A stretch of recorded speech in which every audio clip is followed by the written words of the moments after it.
Mmemme nnarịta ụlọ ndị nke gụbugoro akwụkwọ na inye onyinye nkwanye ùgwù isi ngalaba ọmụmụ Management Sciences na Mahadum Nnamdi Azikiwe University Awka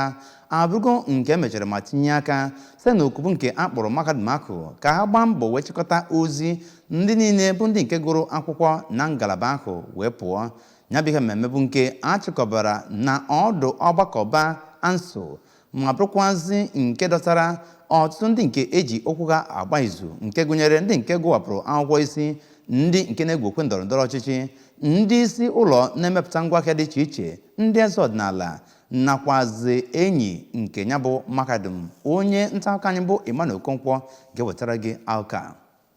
Okwu ya na mbụ bụ mgbe ha jere njem nleta wee jee hụ onye isi ụlọ akwụkwọ Mahadum Nnamdi Azikiwe University bụ ọkammụta Charles Esimone ka ọkammụta ahụ nọrọ kwue mkpa ọ dị na ndị gụburu akwụkwọ n'ụlọ akwụkwọ ga-agbakọta aka ọnụ ịkwado ụlọ akwụkwọ ahụ na mmepe pụrụ iche. N'okwu nke ya ka ọ nabatachara asambodo eji akwanyere ya ugwu dịka onye na-eweta mmepe n'obodo ka onye na-anọchite anya ọgbanta vootu Awka North and South na ụlọ omebe iwu etiti bụ ọkammụta Obi Orogbu nọrọ kwue na ya bụ mmemme bụ nke dị oke mkpa na mmepe obodo ma nkwe nkwa na ya ga-aga n'iru ịkwado mmepe ya bụ obodo n'ihi na ya alụgo ọrụ na ya bụ ụlọ akwụkwọ. N'okwu nnọọ ya ka diin na-ahụ maka fakọlti nke Management Sciences n'ụlọ akwụkwọ Nnamdi Azikiwe University Awka bụ ọkammụta Pius Okoye nọrọ kwupụta mmemme ahụ dịka nke dị oke mkpa na otuto na inwe mmepe tọrọ atọ na ya bụ fakọlti ma kwue na ha na-agba mbọ ijikọta ndị niile gụrụ akwụkwọ na ya bụ ụlọ akwụkwọ ọnụ ka ha wee nwee ike inweta ezi nghọta n'etiti ha na ndị nkụzi nakwa ụmụ akwụkwọ ndị ka na-agụ ebe ahụ.